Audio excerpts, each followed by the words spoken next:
এখন আমরা দেখব মুনাফা জাতীয় প্রাপ্তি এবং আয়। যে সকল প্রাপ্তি নির্দিষ্ট সময় পর পর, মনে রাখতে হবে নির্দিষ্ট সময় পর পর অর্থাৎ নিয়মিত আদায় হয়, নির্দিষ্ট সময়ের মধ্যেই উপযোগিতা শেষ হয়ে যায়, তাই মুনাফা জাতীয় প্রাপ্তি।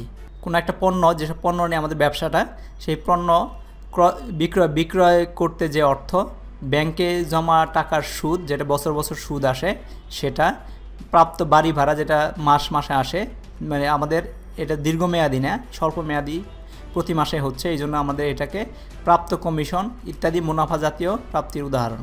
সো মুনাফা জাতীয় প্রাপ্তি ও মুনাফা জাতীয় আয় একই অর্থবোধ মনে হলেও পার্থক্য অবশ্যই আছে। সো মুনাফা জাতীয় প্রাপ্তি সবটুকু একটি নির্দিষ্ট সময়ের মুনাফা জাতীয় আয় হয় না। ধরা যাক হিসাব সাল 2011-তে ভাড়া পাওয়া গেল 50,000 টাকা, কিন্তু এর মধ্যে 10,000 টাকা পরবর্তী বছর অর্থাৎ 2012 সাল সংক্রান্ত, এক্ষেত্রে 2011 সালে মুনাফা জাতীয় প্রাপ্তি 50,000 টাকা এবং মুনাফা জাতীয় আয় হচ্ছে 40,000 টাকা।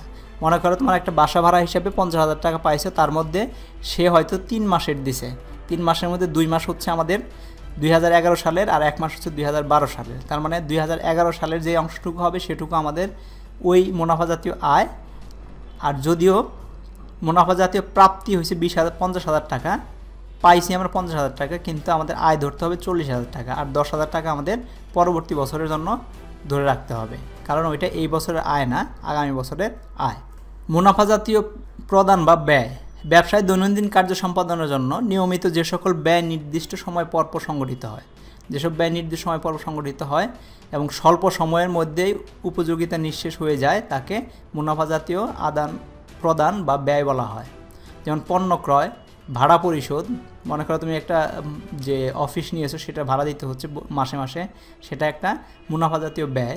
যেমন বেতন পরিশোধ, মণিহারি দ্রব্যাদি ক্রয়, বিজ্ঞাপন খরচ ইত্যাদি মুনাফা জাতীয় ব্যয়ের উদাহরণ। যে ব্যয়গুলো আমরা খুব অল্প সময়ের জন্য করি এবং নিয়মিতই করে থাকি, সেগুলোকে আমরা মুনাফা জাতীয় ব্যয় বলবো।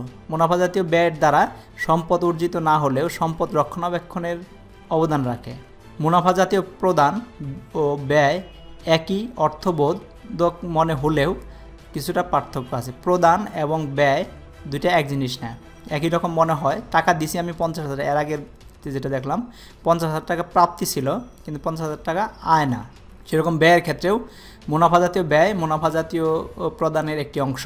চলতি হিসাবকালের সহিত প্রায় বিগত হিসাবকালের বকেয়া পরবর্তী হিসাবকালের খরচ অগ্রিম পরিশোধ করা হয়। চলতি, বিগত ও পরবর্তী সময়কাল সংশ্লিষ্ট মোট পরিশোধকৃত অর্থ মুনাফা জাতীয় প্রদান।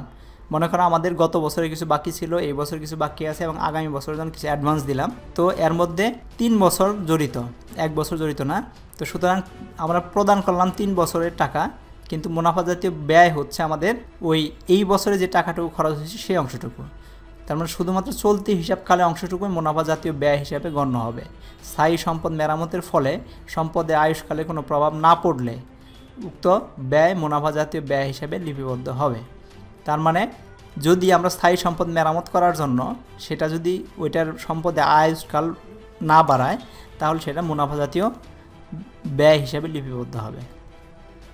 যেমন ধরো আমাদের একটা ইলেকট্রিক তার ছিঁড়ে গেছে, সেটা রিপেয়ার করাইতে হবে, সেটা হচ্ছে মুনাফা জাতীয় ব্যয়, কিন্তু সেটা স্থায়িত্বকাল বৃদ্ধি করতেও পারে, নাও করতে পারে। যেহেতু এটা ছোট, টাকার অঙ্ক ছোট এবং অল্প একটু কাজ করানো হয়েছে, যেটা আসলে নির্দিষ্ট করতে পারতেছে না যে এটা আয়ুষ্কাল বাড়বে, তো এই জন্য এটাকে আমরা মুনাফা জাতীয় ব্যয় বলবো।